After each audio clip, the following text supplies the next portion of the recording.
We'll go ahead and get started. Thank you all for joining us today. I'd like to thank our Council Chair Copley Gertis, who's will say a few words. Also here our Vice Chair Lisette Hanowitz, Councilmember Deborah Figg Sanders, our entire city team. Thank you all for being here. Also Dr. Byron Green Kolish from St. Pete Pride, the president, who will be speaking here shortly. I also want to recognize Terry Lipsy Scott from the Woodson African American Museum of Florida. Your presence here reflects who we are as a city, diverse, inclusive, and committed to our shared values. When I'm asked why I've chosen to serve in local government for the entirety of my service in elected office, the answer is simple. It's because local government is closest to the people. This is where we can make the greatest impact on our community's quality of life, where we can intentionally focus our work to create a stronger, more equitable, inclusive community based on our shared values as a community. And so it is always troubling when state or federal politicians attempt to usurp our local values and priorities and instead mandate what our values should be. We have seen repeated attempts to silence our voices, to change the definition of terms from climate change to DEI, even banning the recognition of Black history and the LGBTQ community.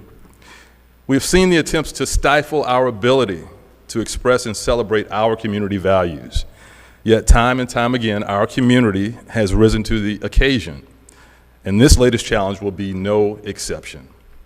Today, we are here to address the latest example of politically inspired state preemption, the ban on our painted street murals.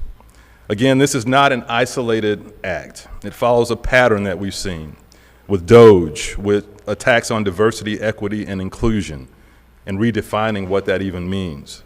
The takeover of university leadership and other calculated efforts to legislatively mandate the culture and values of cities like ours to align with those of Tallahassee and Washington politicians. When FDOT informed us that our non-standard surface markings, our street murals, had to be removed, we pushed back, utilizing every viable tool available to us. We submitted the requested inventories. We requested exemptions. We consulted with our attorneys and spoke with our stakeholders. We also provided data that shows that the markings actually increased safety based on historical data before and after the installation of the subject art. And we made it clear that these murals are more than paint on pavement. They are expressions of our community identity and values. But through meetings and correspondence, FDOT made their position clear. And they have the authority, backed by the governor and the U.S. Department of Transportation, and they threatened penalties that would jeopardize millions of dollars in state transportation funding and potentially tens of millions more in broader state funding in other areas. As the mayor of our city, I will not risk these essential investments in a fight that I don't believe we can win. That would be irresponsible leadership and detrimental to our city in the long run. But make no mistake, this is not the end of the story. Our response will be strategic, not reactionary. It may not be as emotionally satisfying as a street brawl, and as a former Lakewood Spartan lineman, I love a good street brawl. But I've done this for a long time. Over 20 years, I've dealt with preemption.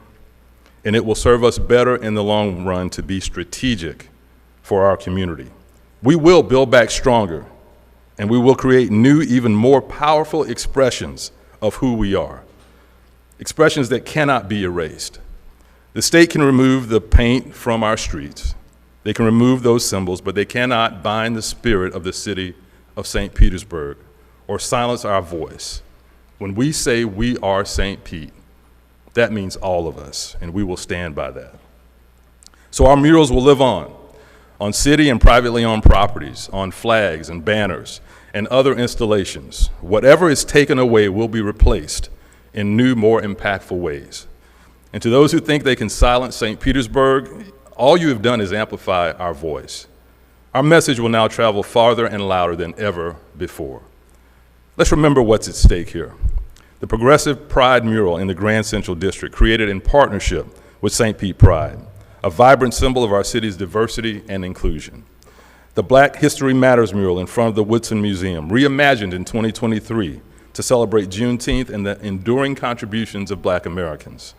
The Common Ground mural at 5th Street and Central, our first intersection mural which reduced traffic crashes by 70% and became a model for art-driven safety. The Fluid Structures mural on the USF campus, created by students to reflect a new generation's vision for St. Pete. And the Crossway Crux mural in Childs Park, a bold expression of neighborhood pride and unity. These works were born from collaboration and a shared belief that art can transform spaces and spark dialogue. They represent us, and they will continue to represent us in new and resilient forms. For our LGBTQ community, our Black community, our USF students in Childs Park neighborhood, the artists, and everyone who has found meaning in these particular works of art, we stand with you just as we always have. You are our friends, our neighbors, and our family. This city will never abandon its commitment to intentional inclusivity and principled progress. Those values are non-negotiable.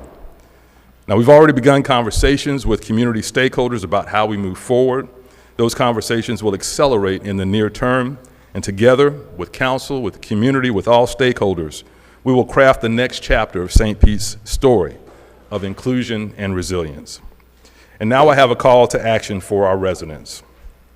Over the next few days, visit the mural sites, take photos, share them with your friends and family. Use hashtags like We Are St. Pete, Our Streets, Our Voices, and Can't Erase St. Pete. Let's show the world that these works are more than art. They are part of our soul as a city. I'm going to go off script and say, obey the law, don't take the bait, be smart about how we take these next steps. And keep an eye out for what's next. Flags, banners, and installations that will carry these messages of inclusion and diversity to every corner of our community. To the people of St. Pete, this is your city, your voice, and your story. And no act of preemption, no mandate from Tallahassee can take that away. Together, we will continue to build a St. Pete that is resilient, inclusive, and true to the values that make us who we are.